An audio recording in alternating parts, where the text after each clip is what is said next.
Imagination is everything. It's the preview to life's coming attraction.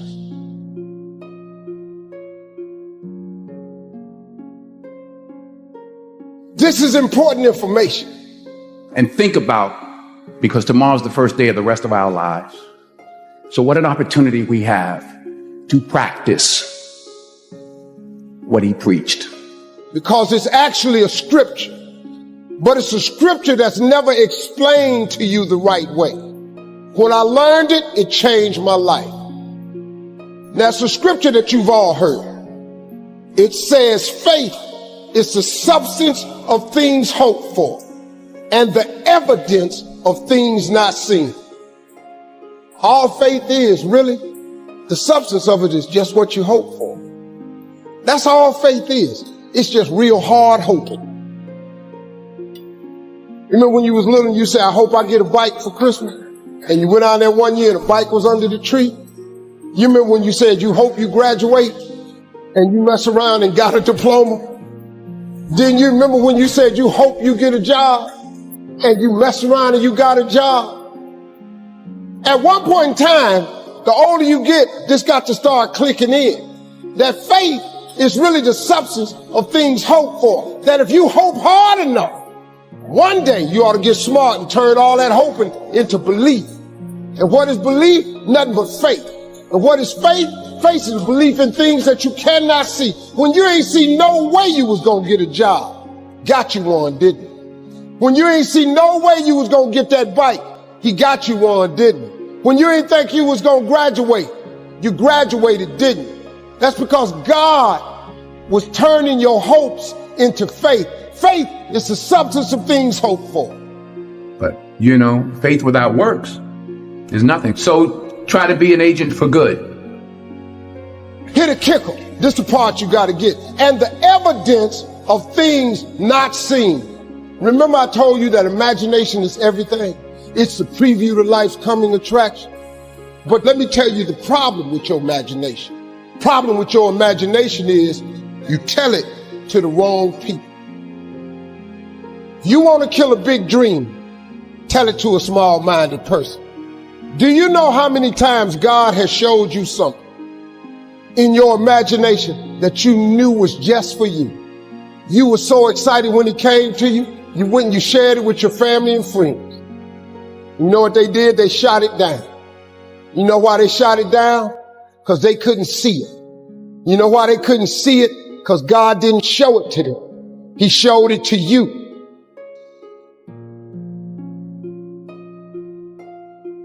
He showed you the evidence of things not seen. See, they might love you, but they don't know what God gonna do for you. See, your mom and them, your cousin them, your friends, they don't know. See, you gotta be careful when you share your imagination with small-minded people. Nobody else can see your imagination but you. But see, it ain't just you imagining stuff. It's your God showing you a preview of a coming attraction that he has for you. God loves you right where you at. All of you, you're in the process right now. You're in the process of becoming what God wants you to be.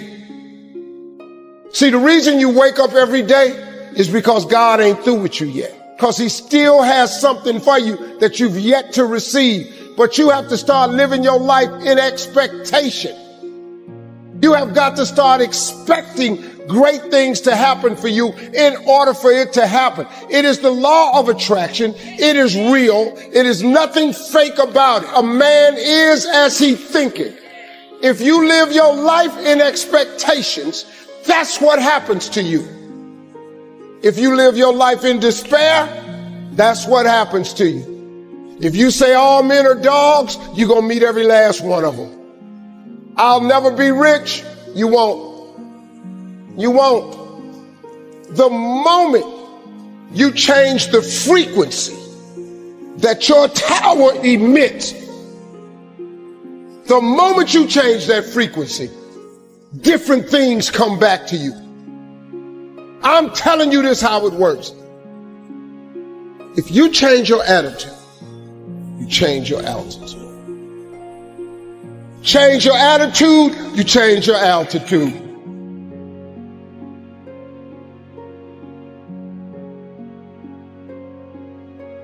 I'm going to tell you something that every successful person has to do, including you.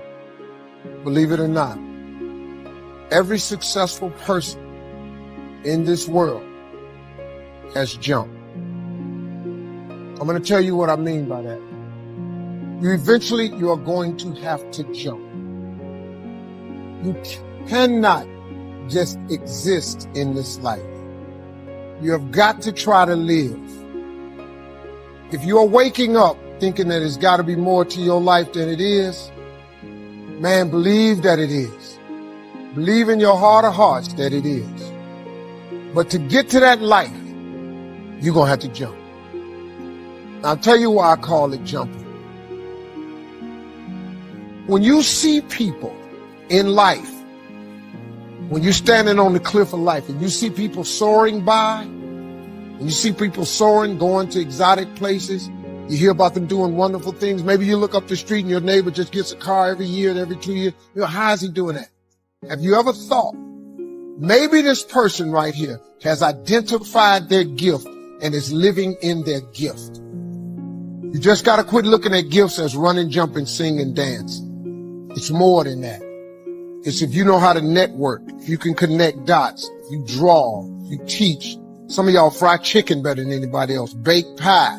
Some of you cut hair, color hair. Your gift, not your education. You go get an education, that's nice.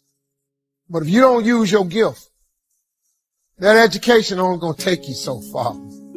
I know a lot of people got degrees, man, they ain't even using. It's your gift. But the only way for you to soar is you got to jump. You got to take that gift that's packed away on your back. You got to jump off that cliff and pull that cord. That gift opens up and provides the soar. If you don't ever use it, you're going to just go to work. And if you're getting up going to work on a job every day that you hate going to, that ain't living, man. You just existed. At one point in time, you ought to see what living's like. But the only way to see what living like, you got to jump. And here's the problem. But just be real with you. When you first jump, let me tell you something. Your parachute will not open right away. When you jump, it's not going to open right away. You're going to hit them rocks. You're going to get some skin tore off on them cliffs. You're going to get all your clothes tore off. You're going to get some cuts on you. You're going to be bleeding pretty bad. But eventually, the parachute has to open. That ain't a theory. That's a promise. Here's another thing. You can play it safe and deal without the cuts and the tags. And you can stand on that cliff of life forever safe. But if you don't jump, I got another promise I can make you. Your parachute will never open. You'll never know. If I were you, I would jump. Because that's the only way to get to that abundant life. You got to jump, man. You got to take a chance. Now, when I get through talking, there are those of you who discuss this in the car. Well, I got bills. Whether you stay on the cliff or you jump, you're going to have bills. Well, if I quit my job, I'm going to ruin my credit. If you got a job, you live in check to check. Even if you got A1 credit, you can't buy nothing else no damn way. At one point in time, man, do yourself a favor. Before you leave this world, before you die, jump. Just jump one time. Just jump. Thank you very much.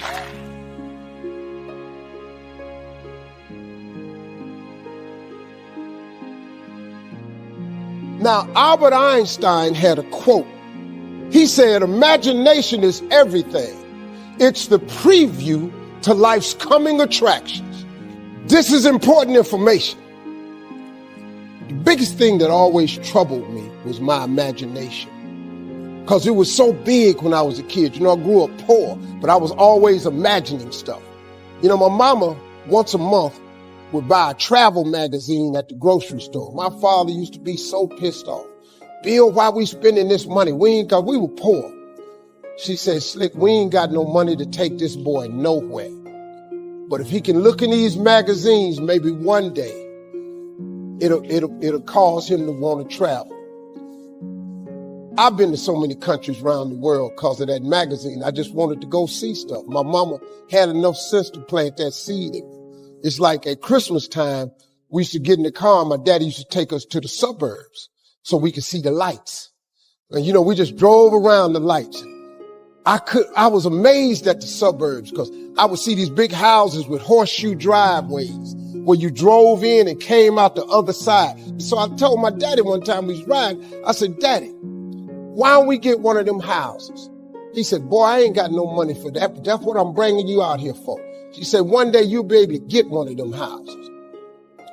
Let me explain something to you. Because of that right there, I've probably had in my lifetime now about 11 homes. I got 4 now in different states. Every house I own got a horseshoe driveway. When they was living, they told me one time, they was sitting up watching TV. My daddy looked at my mama and said, Bill, he called my mama Bill, said, can you believe that this little boy we had on TV? She said, Slick, I can't believe this. I used to send my daddy $5,000 a week. When I first got on TV, I was making $55,000 a week, so I sent my mom and them $5,000 a week. When I got into Kings of Comedy, my father was still living. I showed my daddy one time how much money I made. He said, boy, it take me 4 years to make this kind of money. So I was able to give them something with my life. So before my mom and them left this world, I could give them something. I bought them everything, man, houses, cars, furniture. I bought them everything I could think. I tried.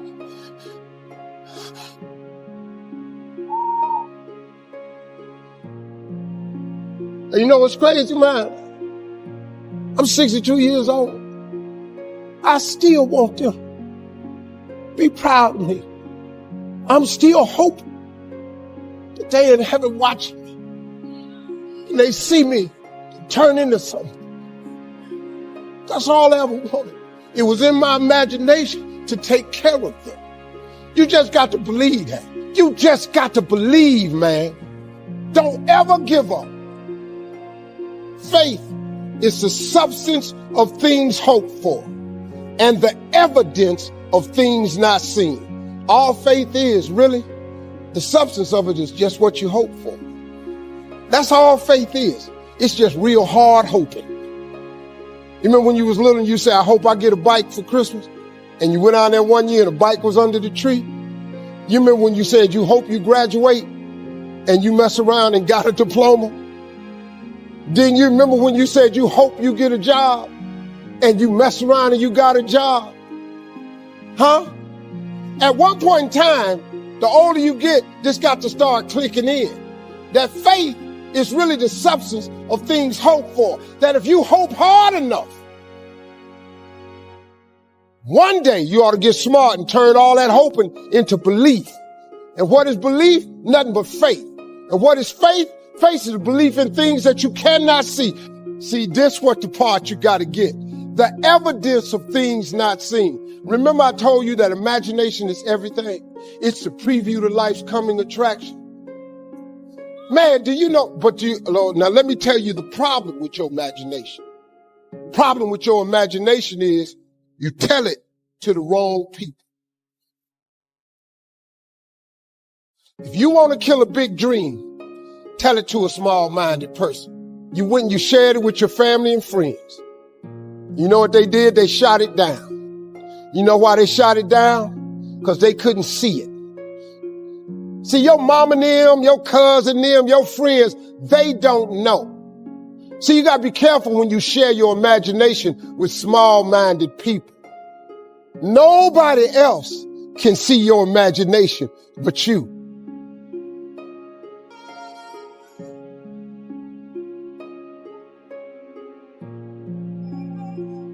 Your gift is very simple to know. You don't have to go anywhere to discover it. It's not in the water. It's not on a mountaintop. It ain't hid under a rock. Now, this is how you know you're not living in your gift. If when the alarm clock goes off in the morning and you ain't happy about it, you ain't doing what you want to do. If your job makes you sick to go to, if you're unhappy with waking up to go to where you got to go, it's because you ain't living in your gift. What burns in your heart is important for you to pay attention to because it never goes away. That's why people wake up in a rut. See, you hate waking up because you waking up and you don't know the reason. You waking up and you don't have no design in mind. Once you live in your purpose, when you discover your gift, you can't wait to wake up. Please understand, pay very close attention to the thing that makes you happy. All of you are gifted at something. The problem is you keep wanting your gift to be what somebody else's gift is. Identify your own gift because you already have it. Here's the way you identify your gift. Your gift is the thing that you do the absolute best with the least amount of effort.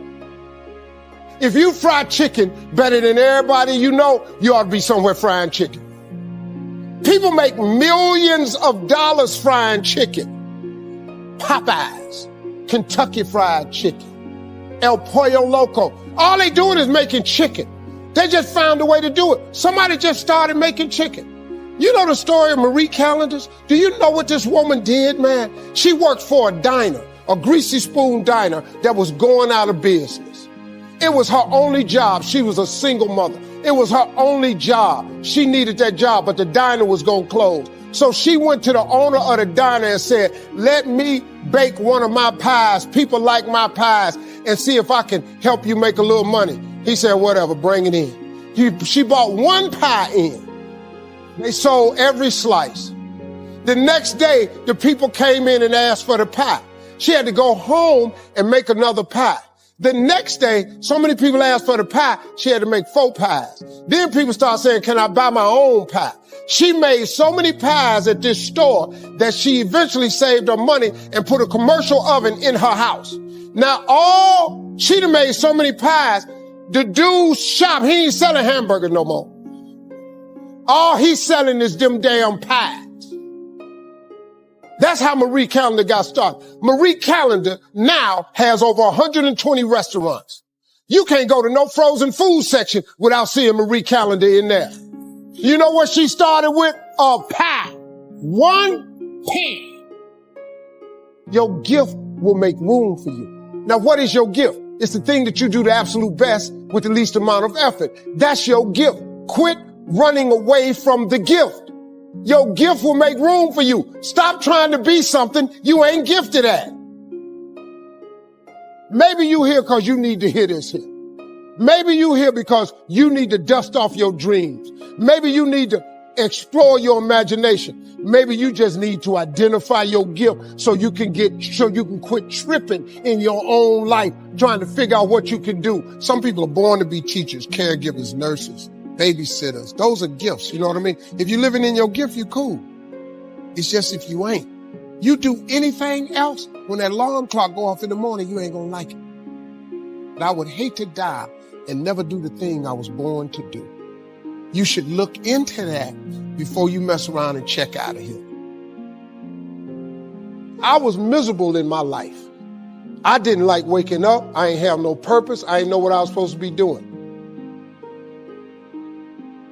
On October 8th, 1985, I walked in a comedy club for the first time, signed up for the following week. The following week, a girl took me down there. She said, you got to go to comedy club. You're the funniest person I've ever met. I never even heard of comedy clubs. I'm 27. I walked in the comedy club. I signed up for the following week. I'm going to sit here and learn. I knew I was funny. I just didn't know what to do with it. They had 10 acts go up. 9 of them went up. I didn't laugh at one joke. I was just sitting there man, I wish that was me. Man, they should have said this. Every joke they told, I knew the punchline before they said it, and I wrote a better punchline in my mind, what they should have said. It got to guy number 10, they called his name, he wasn't there. They said, well, he's not here, we're gonna go to next week's list. Steve Harvey, where are you? Long story short, I won amateur night that night. I won $50. It was a 45-minute drive to my house with this girl named Gladys. I cried 45 minutes. She said, what you crying for? It ain't but $50. I said, no, you don't even understand. I was born tonight. I now know what I'm supposed to do. I went to work the next day, October 9th, and quit my job. With $50, I had nothing.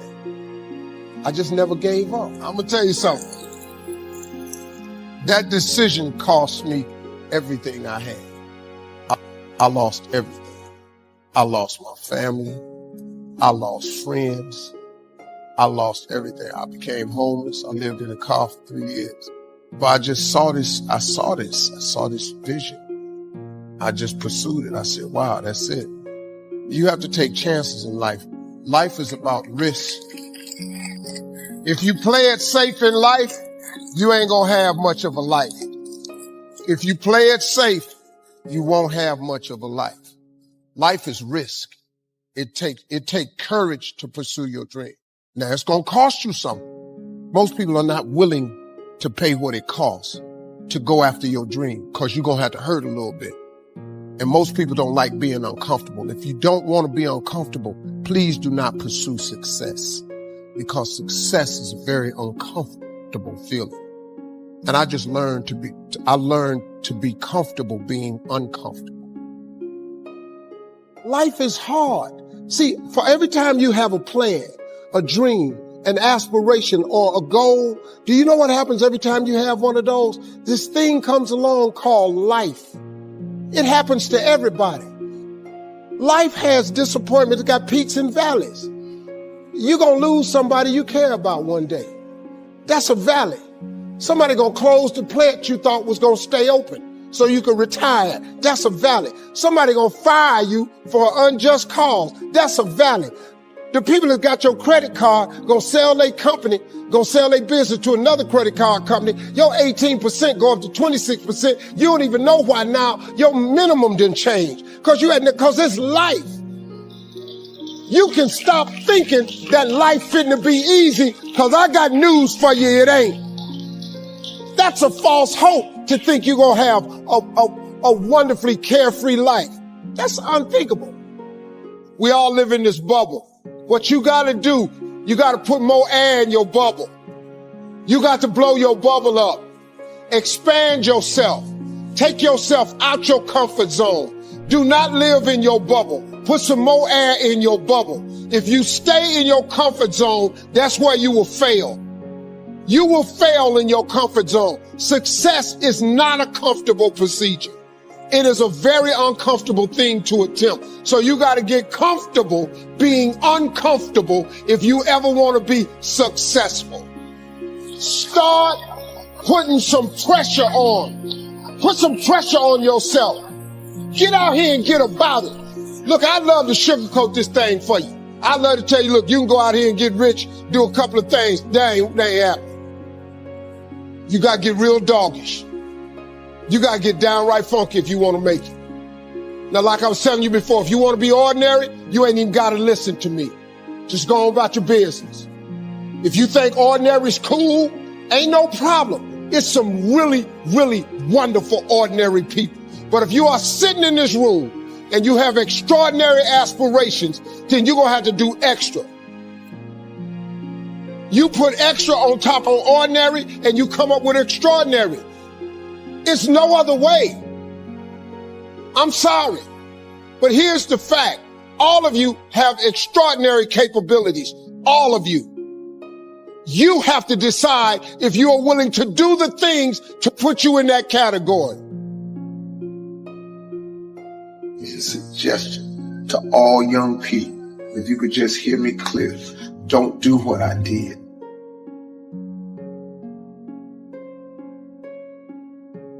Most people I know mess off all of their 20s. From 20 to 29, they just jack it off. They just jack off their 20s. They mess them up. Because 20 is that age, man, where you just really just trying to have too much fun. You're free, you're out of college, you don't live at your mama's house no more, you're out on your own. So what do? Mostly all of us, 98% of the people I know, we spend our 20s trying to exert ourselves in the fun category. We so that we got to get off work so we can go to happy hour. We got to get off work so we can go get high. We got to get off work so we can go drink a cold. We got to get off work, go smoke one. We got to go hang out with the fella. We got to play video games. The average person blows all of their 20s. Then when you find out that life ain't waiting on you, now you're 30. Now guess what happens to mostly all of us, including myself? I spent all of my 30s trying to do the things that I should have been doing in my 20s. So now my life is behind. Now you look up and you're 40s. You in your 40s. And now you're trying to do the things and have the things that you could have had in your 30s, man, had you just done what you should have did in your. And then the tragedy starts to occur. You look up and you're 50. Now that don't mean it's too late for you, because it wasn't too late for me. But you look up and you're 50. And now all of a sudden, all through your 50s, you trying to create and have a life that you could have created and had in your 30s. My suggestion to all young people, if you could just hear me clearly, don't do what I did. So you look at my life now and you think, oh, Steve, you got it going on. Man, you don't know how hard I made it on myself, taking the route that I took. If I could start over again and change one thing, I would buckle down in my 20s. While you're young and energetic, alleviate some of that BS that you're so dedicated to. The 20s, man, you're dedicated to the girls, the dudes, the video games, the clubs, the happy hours, that smoke, that drink, that freedom. You so, but in dedicating yourself to that freedom and that fun, man, you lock yourself out of the American dream. And it happens to 98% of it. And the reason I know it is because it happened to me.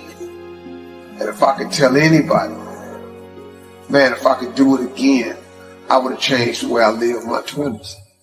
And if I was in my 30s, you really in your 30s, it's time out for clubs and drinking and happy hours and parties. In your 30s, it should just be about the business of your life. Because say what you want to say about me. Every time I hear Steve, man, he's trying to preach to somebody. I'm really just trying to share some valuable information because I lived all the messed up sides of it. Flunking out of school, man, losing everything I ever had, divorces. I'm telling you, man, I did so many things wrong. I made so many mistakes. Homeless, living in a car. I made incredible mistakes. I could have avoided a lot of those. Now, it created who I am. Now, once you made the mistakes, just get up, man. Quit, don't wallow in them. Because you can recover from all mistakes. But you gotta want to recover. You gotta ask for forgiveness. You gotta go to all the people that you crossed and you wronged and you let down. You gotta say, look, I'm sorry. I made a mistake. Forgive me and move on. Now, everybody ain't gonna forgive. That's life. God is in the forgiveness. And see, people trip out when I throw God at them. I'm just telling you, man, the reason I throw God out there is because God is available for everybody. I always wanted to be. But if you want to be downright hardcore successful, have a little extra money, you got to get busy. Whatever you're doing right now, as hard as you think you're working, you got to quadruple that. And then when you look up and that ain't working, like here's my father always told me, he said, son, when you think you've done all you can do and you can't do no more, do so.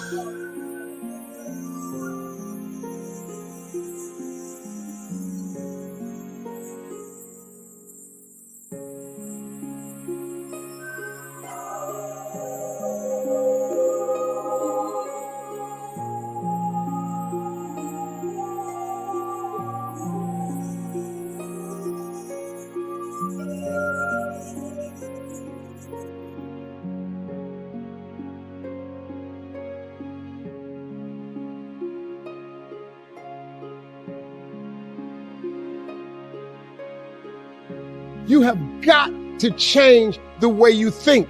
It is the whole determining factor of where you go in life.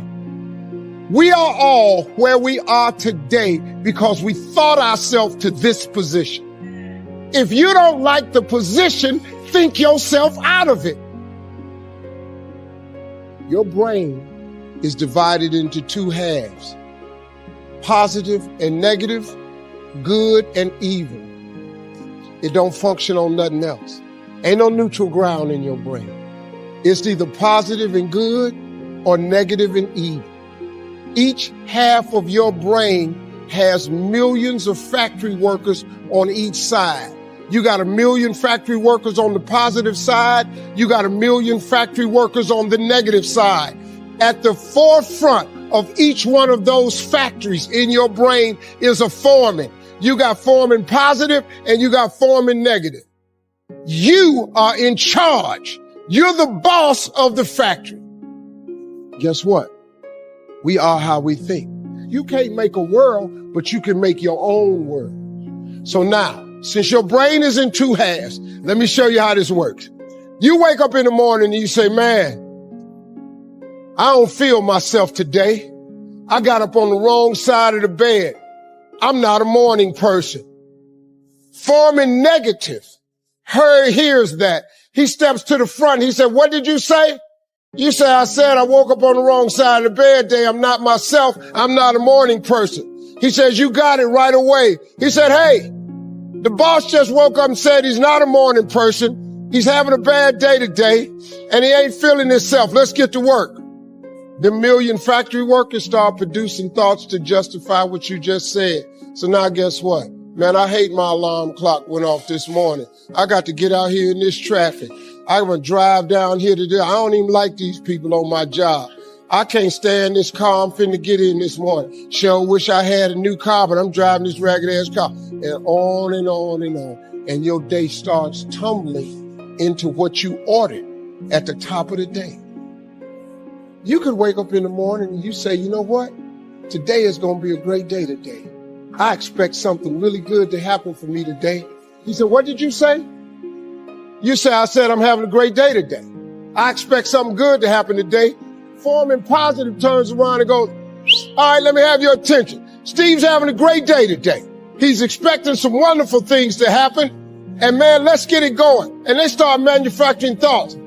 Same brain. Man, I can't wait to go to work today. It may not be the job I want, but at least I got a job. I'm so grateful I got a car to drive to work today.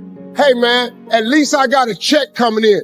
I appreciate the fact that I don't have a car, but at least I can walk to the train. Man, this is going to be great today. That's how your mind works 24/7. It never turns off. Change your attitude, you change your altitude. It all depends on how you look at it.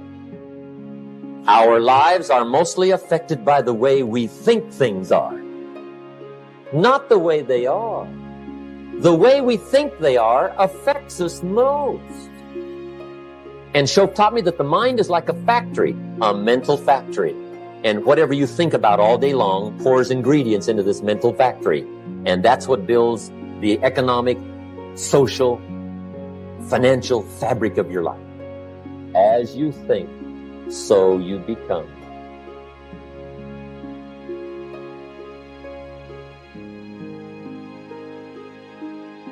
Albert Einstein, Albert Einstein, Albert Einstein, Albert Einstein, Albert Einstein, Albert Einstein, Albert Einstein, Albert Einstein, Albert Einstein said once, he said, imagination is everything. It's the preview to life's coming attractions. I want you to get this now. Imagination is everything. It's the preview to life's coming attractions. Because if you think about it, everything you have, everything we have in this world, somebody imagined it. It's your imagination is tremendous. Somebody was sitting on the phone one day talking with a cord to the wall, and said, man, I wish I could just go outside with this phone. Everybody in here got a cell phone.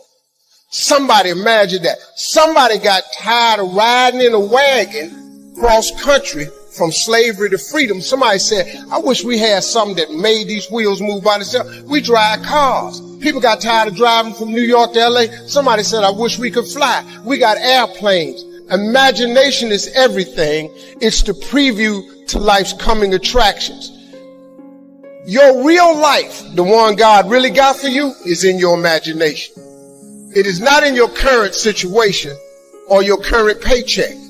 And if you've been living like that, you have then restricted yourself to a commonality that is really not yours. Because what really God got for you is really in your imagination. Faith is the substance of things hoped for and the evidence of things not seen. So when I told you a minute ago, you got to have a tremendous work ethic, but you got to have a lot of faith. I talk to so many people who get older, like some of us are, and they've lost their faith. Well, faith is really simple. Faith is the substance of things hoped for. All that means is in the beginning, you just hope something pop up. You know, you just kind of hope something happen for you. I was hoping I would get on TV. I wrote it on a piece of paper when I was 10. I want to be on TV. The problem I had when I wrote it at 10 was I suffered from a severe stuttering problem. I could not talk outside of my house. So can you imagine when I wrote on a piece of paper, I want to be on TV and turn that in? First thing the little boy next to me asked me, he said, well, how long is your TV show going to be? But when I wrote it on the paper, it wasn't factual. It was just hope. You just got to start with the hope. Faith is the substance of things that you hope for. You just hope something, Joe. Then what happened is through grace and favor, he give you a couple of them things you hope for, and then you're supposed to start believing then. Because now it turns into faith. But if you take this scripture, faith is the substance of things hoped for and the evidence of things not seen. What is the evidence of things not seen? I just told it to you. Albert Einstein said, imagination is everything. It's the preview to life's coming attraction. But guess what? Your imagination really is. It's the evidence of things not seen. Because your imagination, you know why it's the evidence of things not seen? Because you're the only one can see it.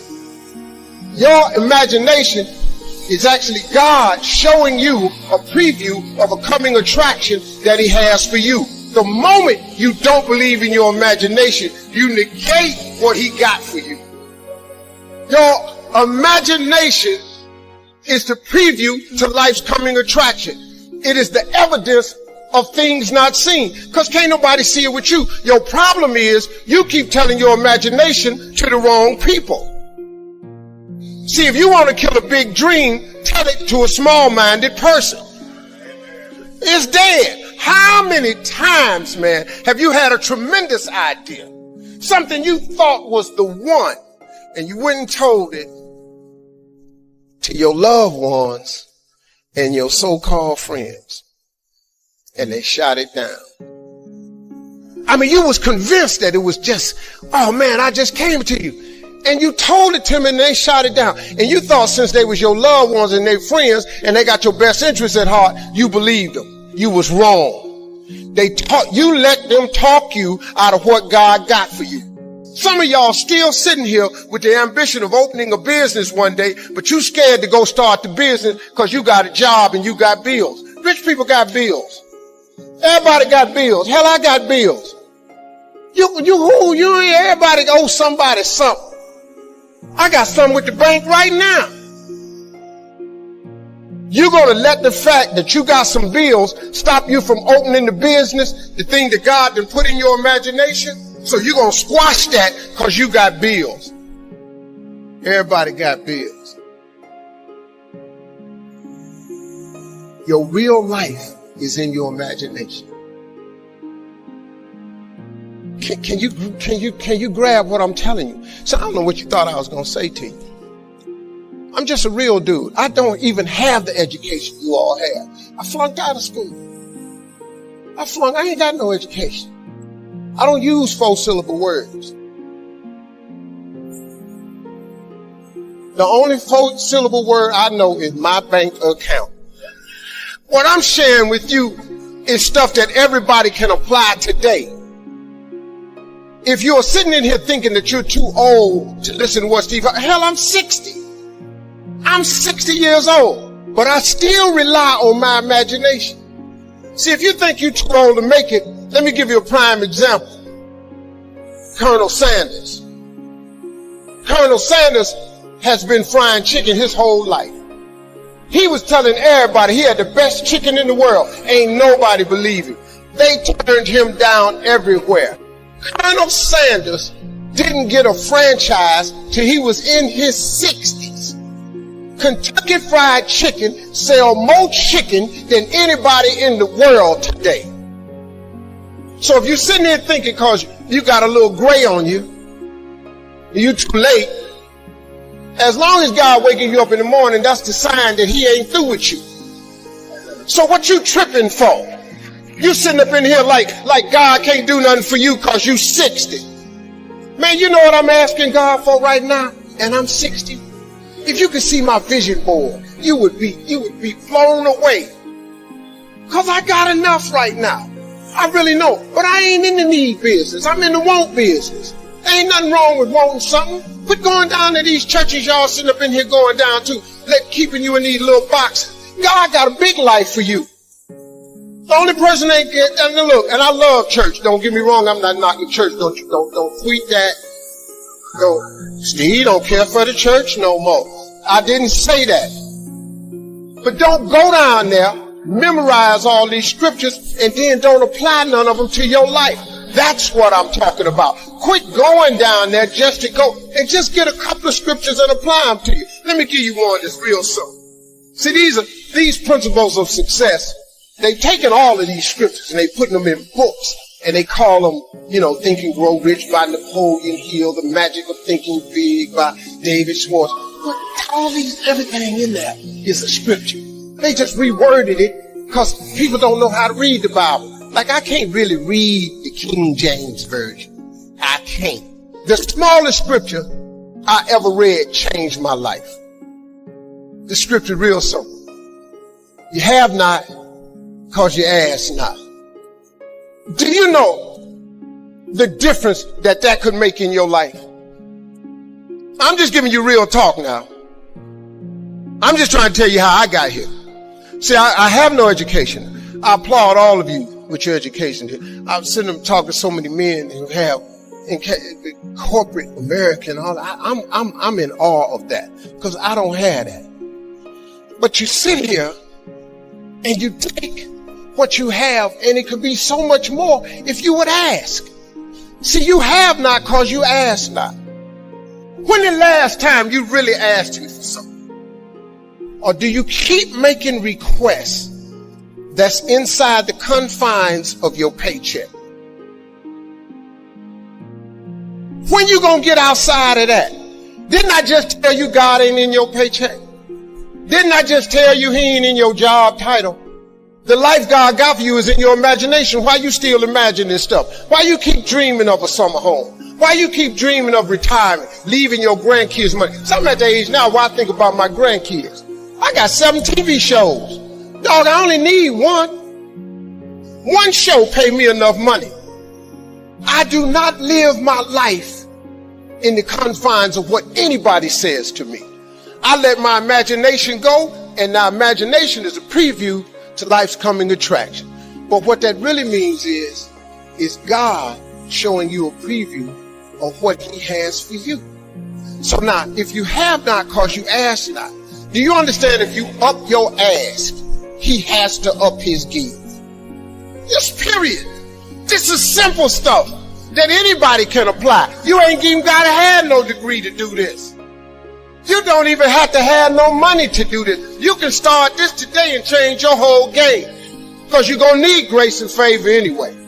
You need the dream, the faith, and then he put his grace and favor on top of it. You gone. But you got to ask for something.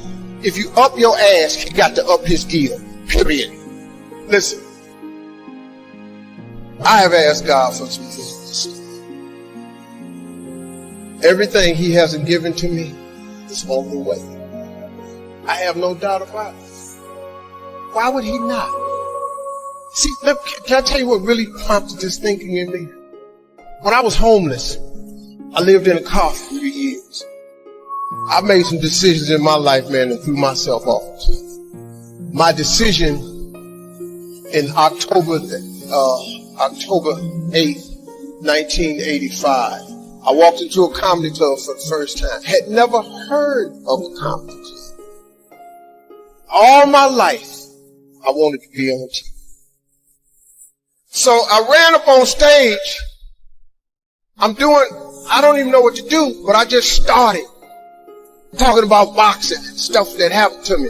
Audience was hollering, laughing. They brought all 10 of us back up on stage. They had a clap off. I won the clap off. I won $50. I cried from Cuyahoga Falls to Cleveland. The girl kept saying, "Why you crying? It ain't but $50. I said, "No, you don't understand. It's way more than 50. This what I do." She said, "What you mean this what you do? This just your first time." You don't understand. Something happened. I won amateur night. I went to work the next day, October 9th, 1985, and quit my job. You've all seen this book I got out, this video called Jump. Oh, I jumped. Now, I don't recommend that you do it that way, because 2 years later I was homeless. Because the first year of comedy I made $3,400. The next year I made $4,800. And the third year I made $5,300. I got a wife, a set of twins. I'm sending every dollar I got to them. So I tried to live on $50, $75 a week. Gas was 38 cents a gallon back then. I just stayed in my car. So I lived in my car for 3 years. 3 years I lived in my car. And what happened was, I just said, man, so I used to fish all the time to eat, because I'm a fisherman, I'm a bass fisherman. So I used to stop at lakes and ponds and just fish. And every month I get run off from somebody's land. "Hey, get away from here. Hey, move along, that's not yours. Hey, stop fishing here." I just get run off. And he didn't understand. And one time I had fish on the line. They said, "You got fish on that line?" I said, "Yeah." "Throw them back." I had to throw them back, because I used to stop at rest areas with them little cast iron grills. I kept charcoal in my car. I started a fire and I eat fish. There's some days I wouldn't eat. So they thought I was just fishing, but I was eating. So I said one day, I said, "Man, you know what? One day, man, I'm gonna give myself some land. I'm gonna buy myself a piece of dirt." So fast forward, God bless me. I get on TV when I'm 38. I'm on Showtime at the Apollo. Lord have mercy. They gave me my money. I saved my money up. I saved $250,000. I said, I'm going to give me some land. I went to Texas, and I'm about to buy some land. But before I went to buy the land, I was curious. I just had the thought. I said, man, I wonder how much land is on earth? How many acres is on earth? Because it's not going to change. God lets you fly. God lets you dive on the water. God don't let you make dirt. Can't make dirt. So I looked it up. It's roughly just a little bit over 36 billion acres of land. 36 billion acres of land. So I just got a little bit more curious, and I said, well, how many people on earth? I looked it up, and there's about 6 billion people on earth. So I did some Steve Harvey thinking. I said, okay, if it's 36 billion acres of land, and it's about 6 billion people on earth, everybody ought to have 6 acres of land. Not just me, just thinking. So I asked God, could I have 6 acres? That's all I wanted. Because the one thing I wanted? I didn't care if I put a house on it or nothing. I just wanted to be a stand somewhere and couldn't nobody run me off. Man, I was in a world of hurt. I'm so sick of just getting run off, man, every time I stop. So I got this money, man. I saved my money. I saved $250,000. I'm going and I'm looking for some land. The first day I get there, I see a piece of land in Texas, so beautiful, I couldn't believe it. Had rolling hills, had a pond on it where I could fish. The dude took me over there. I look at the land, and I'm looking out. I said, man, this is great right here. I said, sir, how much is this right here? He said, well, it's about $600,000. I said, man, I ain't got that kind of money. He said, well, how much do you have? I said, I got $250,000. I said, well, let me think about it, man. He said, let me think about it.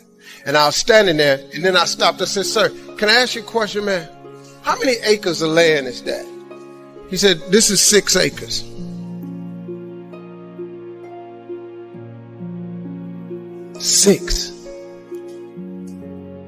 Six years ago, I just asked God, just give me 6.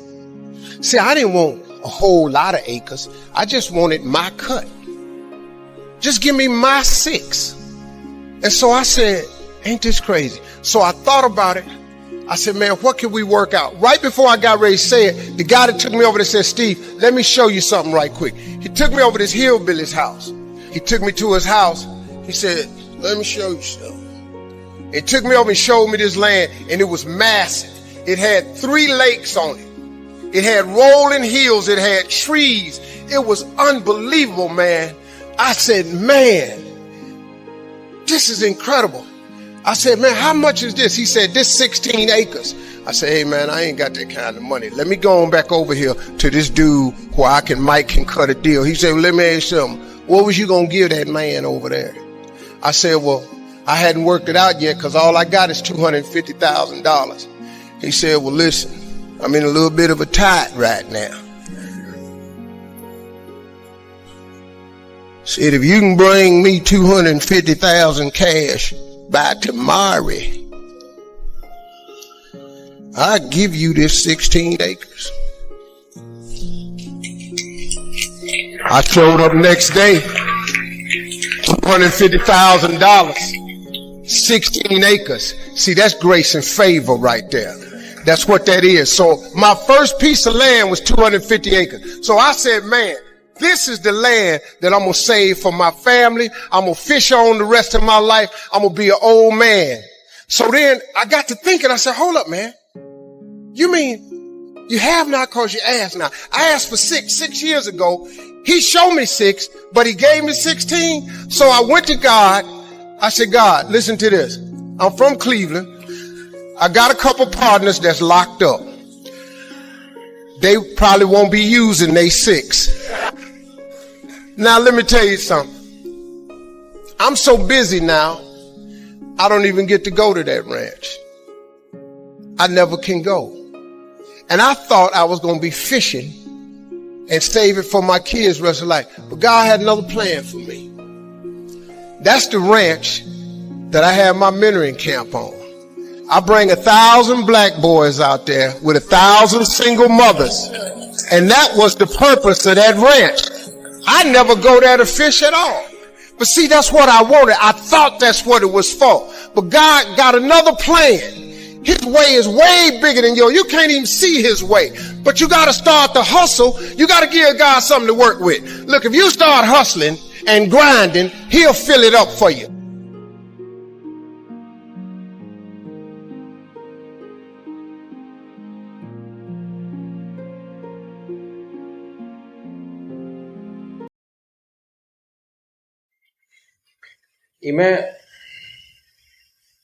Imagines and everything it the preview to life's coming attentions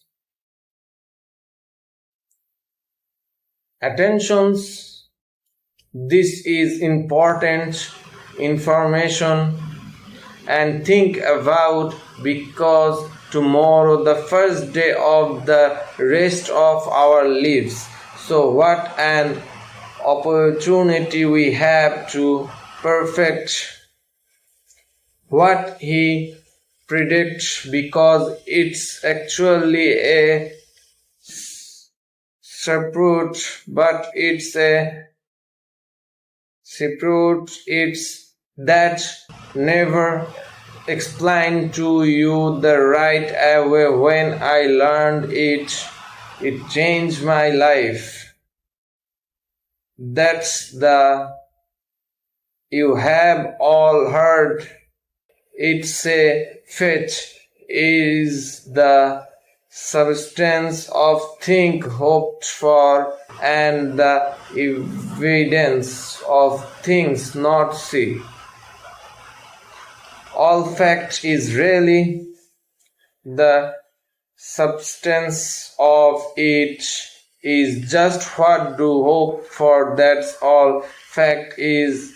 It's just real hard hoping. You know, when you was little, you sighed, I hope I get a bit from Christmas, and you went down there on your the bike was under there.